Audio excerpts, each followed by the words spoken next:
The experiment is the characteristics of photodiode and its power responsivity.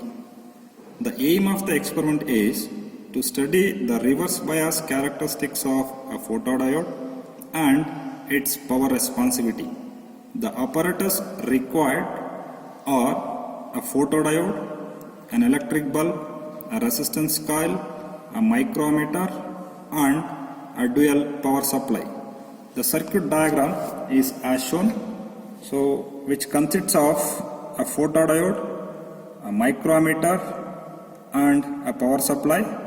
The bulb circuit consists of an electric bulb, an ammeter, a battery and a resistance coil. So these are the different components I am using in the experiment. A dual power supply, so one for an electric bulb, the other for a photodiode. So this is the electric bulb I am using in the experimental circuit. So this is the photodiode, a resistance coil, a resistor of 10 ohm and a microammeter. So now I will move on to the experimental connection. A positive of the battery is connected to one end of the electric bulb. The other end of the electric bulb is connected to a resistance coil. So the resistance coil, it is connected to negative of the battery. So this completes an electric bulb circuit. Now I will move on to the photodiode circuit, which is connected in reverse bias. The positive of the battery is connected to positive of the micrometer. Negative of the micrometer is connected to N region of the photodiode. The P region of the diode is connected to a resistor of 10 ohm and it is connected to negative of the battery. So this completes the circuit connection. Now I will move on to tabulate the reading, switch on the battery and switch on the microammeter.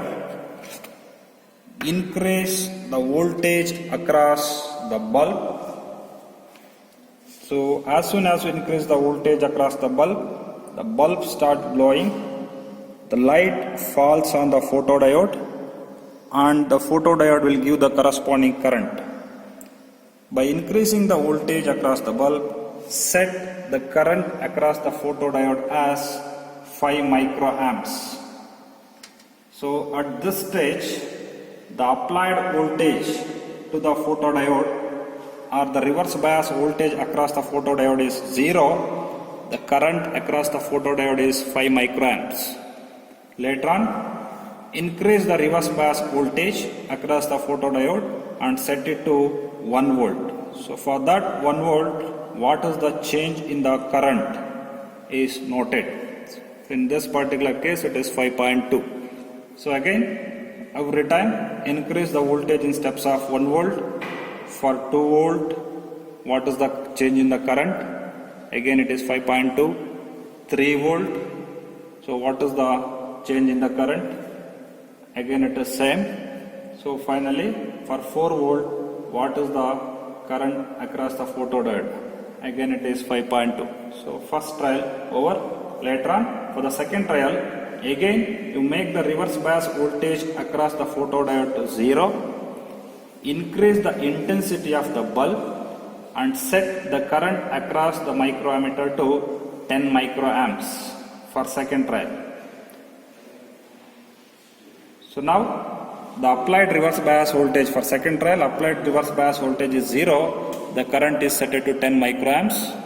Increase the reverse bias voltage and set it to 1 volt. Note down the change in the current.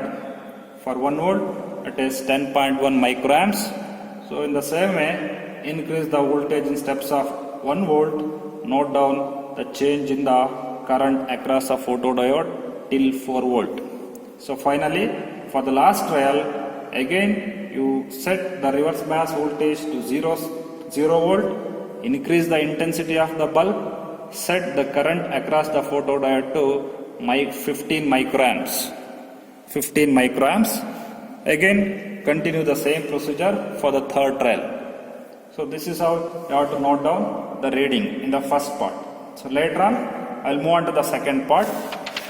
In the second part, so you have to set the current across the microammeter to 1 microamps by varying the intensity of the bulb or by changing the voltage across the bulb. Set the current across the microammeter as 1 microamps.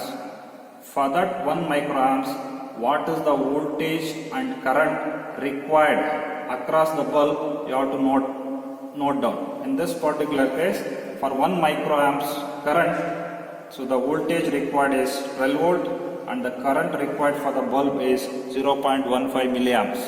So for again, increase the current across the photodiode to 2 microamps.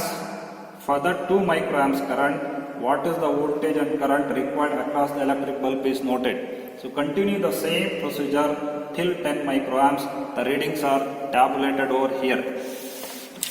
You can observe the reading over here. So I am increasing the voltage current across the microammeter as 1, 2, 3, 4, 5. Corresponding voltage and current across the electric bulbs are noted till 10 microamps. So in the first case, as I told that, you can observe here, for 0, the current will be 5 microamps. Then when you increase the reverse bias voltage 1, 2, 3, 4, the change in the current will be noted for first trial. Second trial, the current is set to 10 microamps. With the increase of reverse bias voltage, the change in the current also noted. For third trial, for 15 microamps, the same way we have conducted the experiment. So later on, so note downing the reading. So let us move on to the calculation part. Since it is we need to plot the reverse bias characteristics curve, take the reverse bias voltage along the negative y-axis and the reverse current across the negative x-axis, plot the graph. So you will get a graph like this. You can observe here, with the increase of reverse bias voltage, the current remain constant. So this is the curve for first trial, second trial and third trial. So this is the reverse bias characteristics of a photodiode. So later on, so in order to calculate the power responsivity of a photodiode, so after calculating the voltage and current, calculate the power across the bulb. P0 is equal to V into I. Later on, the power falling on the photodiode is calculated by using the formula P is equal to P0 R square divided by 4D square, where P0 is the power across the bulb calculated in the tabular column, R is the radius of the photodiode, D is the distance between the electric bulb and the photodiode. They are constant values given. R is equal to 2.5 mm and D is equal to 1.2 centimeter. Substitute all that value, calculate what is the power falling on the photodiode. So after calculating the power, you plot the graph by taking power along x-axis and current along y-axis. So later on you will get a linear curve. Calculate the slope of the curve, which is found to be around 1 milliwatt per amps, 1 into 10 power minus 4 watt per amps, or you can convert this minus 3, you will get 10 milliwatt per amps. So this is the power responsivity of a given photodiode.